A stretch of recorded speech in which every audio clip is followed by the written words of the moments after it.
दोस्त आखिर होती क्या है रेव पार्टी जिसपे शाहरुख खान के बेटे आर्यन खान को पकड़ लिया गया है और जिस क्रूज पर पार्टी चल रही थी उसका Indian railway catering and tourism corporation से सीधा कनेक्शन है। तो पूरा इतिहास क्या है, बात क्या है, सब्सक्राइब करते हुए आरएनए को समझिए। देखिए, ऐसा पहली बार इतिहास में हुआ है कि क्रूज पर एनसीबी ने इस तरह की छापेमारी की है और 8 लोगों को गिरफ्तार किया है। इस पार्टी में 600 लोग के आसपास सम्मिलित थे। इसमें बॉलीवुड एक्टर किंग खान, शाहरुख खान के बेटे आर्यन खान भी शामिल थे। यह पार्टी 3 दिनों तक चलने वाली थी जिसमें कई डीजे शामिल थे। इस इवेंट को फैशन टीवी के साथ साथ दिल्ली की बड़ी इवेंट कंपनी ने आयोजित किया था। देखिए, एनसीबी ने जब तलाशी ली तो वहां पर कई तरह के भिन्न भिन्न प्रकार के नशे के सामान बरामद किए गए हैं। इस मामले में अभी तक कई बड़े खुलासे होने बाकी हैं। बॉलीवुड स्टार शाहरुख खान के बेटे ने कहा कि वो तो सिर्फ एक गेस्ट के रूप में आए थे और बुलाया गया था इसलिए वो पहुंच गए थे। उन्होंने पार्टी में शामिल होने के लिए किसी तरह का कोई पैसा नहीं दिया था। अब क्रूज के अंदर चल रही पार्टी का एक वीडियो भी एनसीबी के हाथ लगा है जिसमें शाहरुख खान के बेटे आर्यन नजर आ रहे हैं। लेकिन दोस्त, अभी पता चला है कि आर्यन खान ने इस बात को मान लिया है कि वो ड्रग्स करते थे, लेकिन वो शौकिया तौर पर करते थे। इतनी आसानी से मान गए नहीं।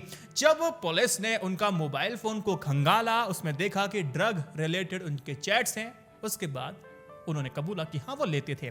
जिस शिप पर पार्टी चल रही थी वो कॉर्डिया क्रूज कंपनी थी। इस पार्टी को फैशन टीवी और दिल्ली की नेमिस क्रे एक्सपीरियंस नाम की कंपनी ने ऑर्गेनाइज किया था। बीच समुंदर में होने वाली इस पार्टी की एंट्री फीस कितनी थी? आपके होश नहीं उड़ेंगे। 60,000 रुपए से लेकर के 5 लाख रुपए। वही बात बता रहे कि मैंने कोई पैसा नहीं दिया, जो एंट्री फीस की बात यहां पर है। एक और बात, जहां ये पार्टी चल रही थी वो कॉर्डिया क्रूज कंपनी की थी। इसी साल सितंबर के महीने में इसकी शुरुआत हुई है। अच्छा, ये सिर्फ मुंबई से ही लक्षद्वीप जाती है, गोवा जाती है, मुंबई से चेन्नई जाती है और मुंबई से कोची जाती है। यह क्रूज सेवा सिर्फ इन्हीं रूट पर ही अवेलेबल है और यहां पर अपनी सेवाएं दे रही है। देश में आईआरसीटीसी के सहयोग से इस क्रूज लाइनर की शुरुआत हुई थी, 18 सितंबर को हुई थी। और आपने कई बार देखा होगा कि आईआरसीटीसी आपको ट्रेन पैसेंजरों को कई बार कुछ स्पेशल पैकेजेस देता है कि आप अगर यहां जाएंगे आपको कुछ परसेंट आपको डिस्काउंट मिलेगा, कोई फायदा मिलने वाला है। तो आपने उस चीज को अवेल किया होगा, आपने कई बार घूमे भी होंगे। लेकिन आईआरसीटीसी ने अब अपना क्रूज लाइनर में भी अपना हाथ आजमाया है। उसने भारत में लग्जरी क्रूज के प्रमोशन और मार्केटिंग के लिए messrs waterways leisure tourism private limited नाम की कंपनी की ओर से संचालित कॉर्डिया क्रूज के साथ एक हाथ मिलाया है, समझौता किया है, हस्ताक्षर किया है। तो ये बात था, ये कनेक्शन था आईआरसीटीसी का। इस क्रूज की जो क्षमता है वो 1800 पैसेंजर की है। अब जब ड्रग पार्टी चल रही थी तो 600 लोग इसमें मौजूद थे। अब लेकिन सवाल आपके मन में आएगा कि यार ड्रग लेने वाले बंदे जो 600 लोग हैं, इन्होंने कितने ऐसे लोग थे जिन्होंने आईआरसीटीसी की वेबसाइट से जाकर के बुकिंग की थी?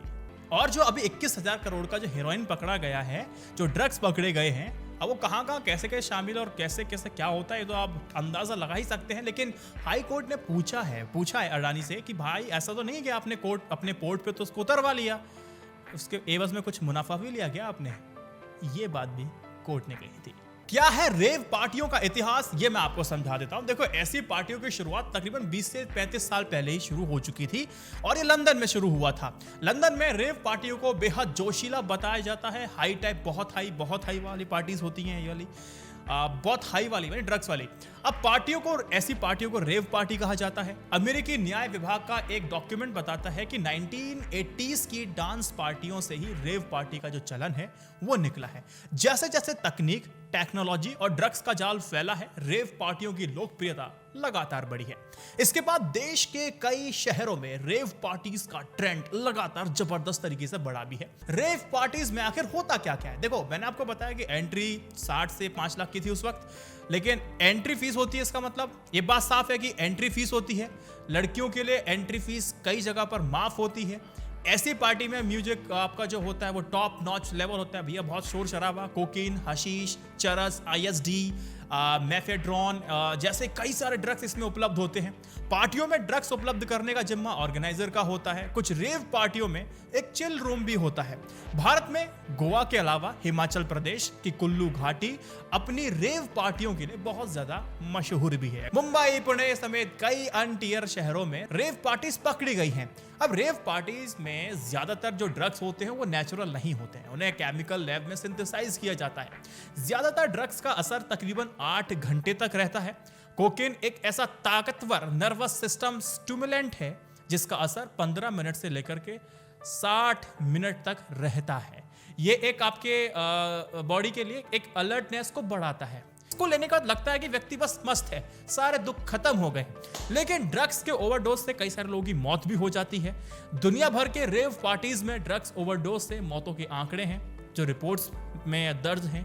साल 2017 में अमेरिकी अखबार LA टाइम्स ने रेव पार्टीज में जाने वाले 29 लोगों की कहानियां पब्लिश की थी और बताया था कि कैसे ये लोग रेव पार्टीज में ड्रग्स के ओवरडोज की वजह से मारे जाते हैं। आप इस वीडियो को 3 व्हाट्सएप ग्रुप में शेयर कीजिएगा। जय Hind, Vande Mataram, stay updated, stay educated, सत्यमेव जयते। नमस्कार।